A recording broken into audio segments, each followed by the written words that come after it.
Ladies and gentlemen, welcome back to the channel. I hope that you're having one of the best days you could ever have. If not today, maybe it's coming up. You never know. Thank you so much for being here. I appreciate you stopping by today. A little big train for you. Dip it in your cup of coffee. I'm excited for it. Hope that you guys are as well. We're going to listen to this track, Judas, Unrepentant. This is going to be off of their album, English Electric Part 1. This is a track that had come highly recommended. This has been suggested and sponsored by Paul. Paul, thank you so much for the support. Really appreciate that. But I know that this track had also been quite highly suggested by many of you, such as Morthoron, Seb Getty, RR Builder, Carter Link, Guy Eternal, you mentioned this one, Roger Henney, Killian LPC, Steve Campbell, David Barker, Jim Hardiman, Brother of Melody, and the list goes on from there. So thank you guys so much for the suggestion on this one. Listen, I really enjoy Big Train. East Coast Racer is still a track that I'm constantly listening to. That's one that I return to quite often. So let's go and listen to this song. We'll, of course, discuss it a little bit after. Here we go.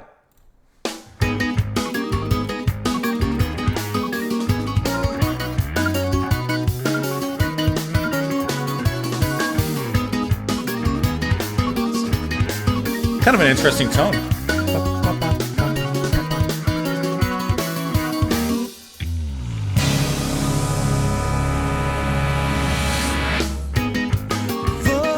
Venetian expertise inspired by a tissue, which he modified, fine-tuned along Dutch lines. He's painting revenge, embittered by lack of success. With signature techniques, attention to details, and fine telltale brushstrokes of badger and sable. catching that. Contempt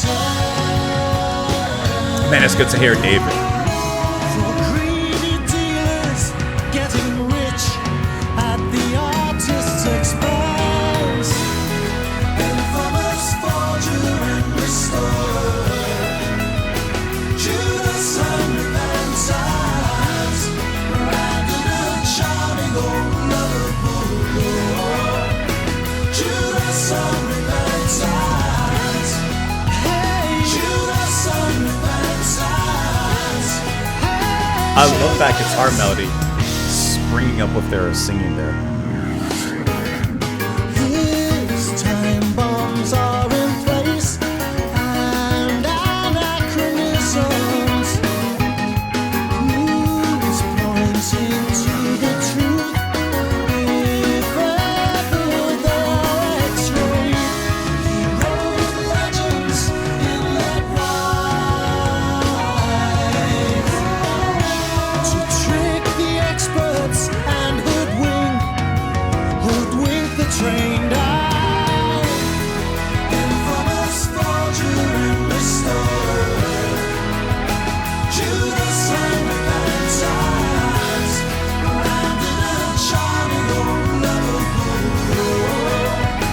Judas Unrepentant, hey, Judas Unrepentant, hey, Judas Unrepentant, establishing provenance, acquiring old frames with God, that organ. Christie's numbers, and paints a picture in the same style, specializing in minor works by major artists.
All wise.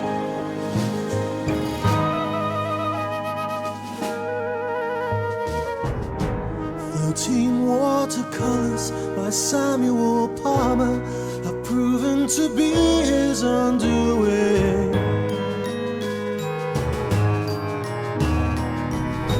And so he confesses, and then he's arrested, charged him with conspiracy to defraud. Years of chain smoking and breathing in fumes from restorations. The stress of the court case have taken its toll.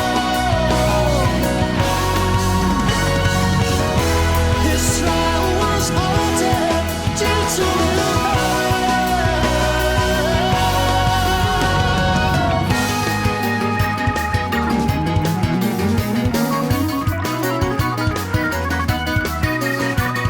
Like how the organ's been such a big part, but now it gets to solo a little bit. So now we can all buy real genuine fakes. That's posthumous fame. It's always the same. Infamous forger and restorer. Judas Unrepentant, branded a charming old lover hero. Judas Unrepentant. Gregory's guitar is just really good. Robin Hood, just as good as Rembrandt took to shine. Hey, Judas Unrepentant. Hey, Judas Unrepentant. Judas Unrepentant.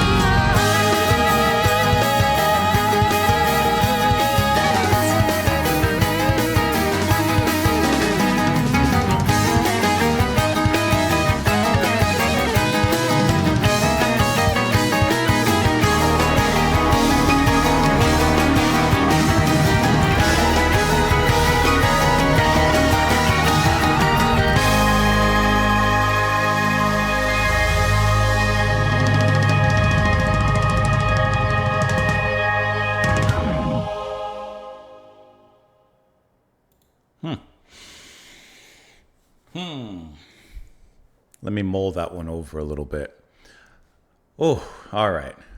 I love when they take you, right? It's a really fantastic journey of a track to listen to.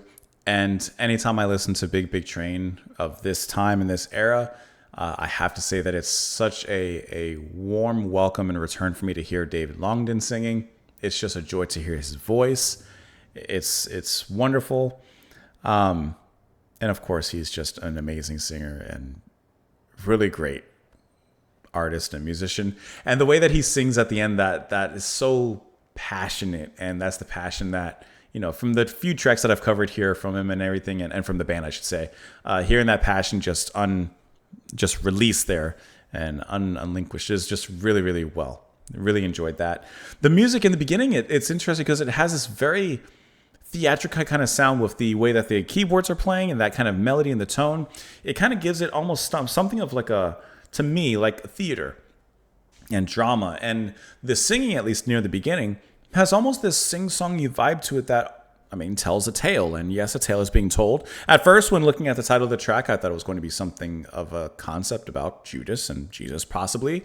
But I'm reading it and looking into it. And maybe it's more of a forgery about painting, you know, someone selling forgeries and such. And maybe he's just not sorry about that. He's saying, nope, no returns, no take backs, no return policy for that. But I like how the band has of course, taken story and theme and merge it so perfectly and succinctly with instrumentation and musicianship. Something just fell from the ceiling. Okay. Like, I like the emotional weight behind it all. A few things. David Gregory, his guitar playing. I love how it is constantly building up in this track. And in the chorus, the lines that he plays are so like clean and precise and extremely uplifting and melodic. I love the tone that he has when he plays in the chorus, in those spaces of the music there, which is just really, really well done. The organ is also an element there that is constantly being built up. You hear it brewing in the back, building up beneath some of the bigger moments, and then, of course, unleashing in those grand climaxes as it reaches those. And then it gets a little solo there as well.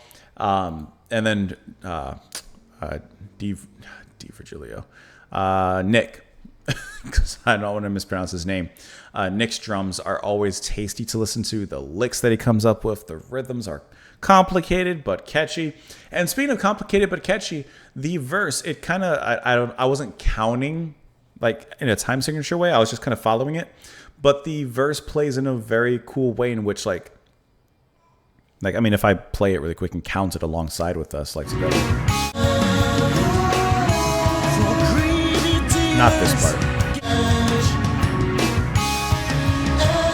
After this. Here.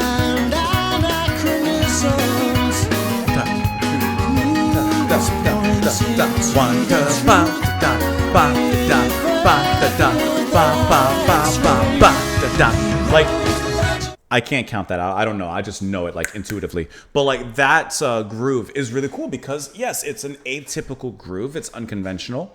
But the way that they play it and the way they repeat it and bounce back and forth between those two makes it catchy. So it makes you pay attention to it and it kind of keeps you locked in. And I just really enjoyed how they did that. It was a small little moment, but a really great one nonetheless. And then I didn't look at the time signature or the time stamp when it happened, but the first big climactic moment after that chorus.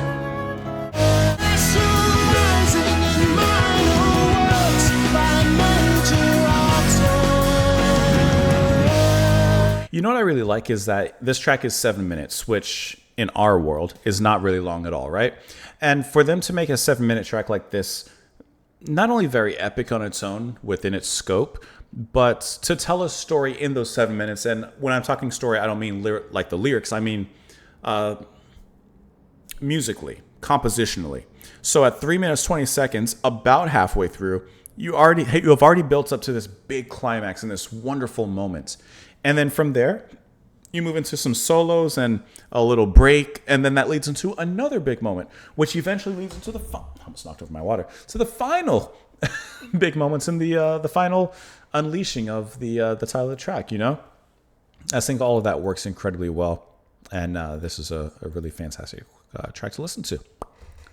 Lyrics: Venetian expertise inspired by Titian, which he modified, fine-tuned along Dutch lines. He's painting revenge, embittered by lack of success. So we have perhaps a little bit of a rivalry between two artists, I would assume, with signature techniques, attention to details, and fine telltale brushstrokes of Badger and Sable, expressing contempt. This is about Bob Ross for greedy dealers getting rich at the artist's expense. So is he making? Hold on. Infamous forger and restorer, Judas Unrepentant, branding a charming old lovable rogue, Judas Unrepentant. His time bombs are in place and anachronisms, clues pointing to the truth if they ever are x-rayed. Wrote legends in lead whites to trick the experts and hoodwink the untrained eye. Like, yes, it could just be strictly about a forger, like a popular forger who's, copying paintings and arts by Titian. Could be. I feel like there's a little bit more to it. Like he's clues pointing to the truth. Like obviously people would know if they look deeper into it. They could tell it's a forgery. Establishing providence, acquiring old frames with Christie's numbers, then paints a picture in the same style, specializing in minor works by a major artist. So he might be going around saying, oh yeah, this is another painting by this particular artist. All rise. The court's got you. 13 watercolors by Samuel Palmer have proven to be his undoing. He got caught by this one. So he confesses, then he's arrested, charged him with conspiracy to defraud. Let's look at this painting. Can you guys hear Liam? So this is the painting. Wouldn't it be funny if I'm actually looking at the fraud? Since the band has been known to, of course, be inspired by true real-life things. Let's keep on reading the lyrics. Let's see. Years of chain smoking and breathing in fumes from restorations. The stress of the court case had taken its toll. His trial was halted due to ill health. So now we can all buy real, genuine fakes. That's posthumous fame. It's always the same. So he must have been good, though. Feeling like Robin Hood, just as good as Rembrandt's, or Titian, Judas and Unrepentant. Let me dive into this one a little bit. Let me take you guys off the screen. Let's go ahead and do a little bit of a Google search on this track, see if we can parse anything out of here. Behind the actual meaning of this track, I guess I could have just clicked on the annotations of the Genius page now that I'm thinking about it. But you know what's better than doing that? You know what's a little better than doing that? Going to Big Big Train's website themselves. Some of you may already be familiar with this track because of its inclusion on the cover mount CD. Okay, that's all cool. Greg and I had a conversation one evening about the flow of the songs we had been working on for the album. We highlighted the need for a quick progressive rock song. I thought that Judas would be able to fit the bill because I had already had the story in mind. Greg and Andy liked the story, and I also had many of the sections sketched out. It's a song that concerns Tom Keating. Okay, Tom was an art restorer who eventually turned to art forgery after failing to break into the art market. He was on a personal crusade to destabilize the art world, that painting anarchy, by forging works to fool the experts. That's actually really funny. He deliberately planted clues in the works that would reveal them as forgeries. He also cunningly managed to falsify provenances for his forgeries. However, in 1970, an article appeared with suspicions about the provenance of 13 watercolors. Tom knew the game was up and handed himself in. He was eventually arrested. Imagine the movie Seven, but if it was about Mr. Keating here, 7 paintings, you could work that in. He was eventually arrested, but the case was dropped due to his deteriorating health. In 82 and 83, he had his own TV series in which he demonstrated the painting techniques of the great masters. That's actually really cool. If you're interested in seeing footage of Tom paint, then treat yourself here and click. Don't mind if I do. I'm not going to watch the whole thing, copyright, but I just want to... Oil colour sketches on paper. Also enlisting the aid of his assistant, Johnny Dunn, because the French love painting. There you go. That's him right there. Let's go back to where we had left off there. I just clicked on the link again. He died at 66, and in an interview, he said he did not consider himself to be a good painter. After his death, I'm sure you will not be surprised to learn that Tom's paintings have increased in value and his forgeries have also reached high prices. Ironically, there are also forgers out there who are now forging Tom Keating forgeries. Something about art imitating life could be in there.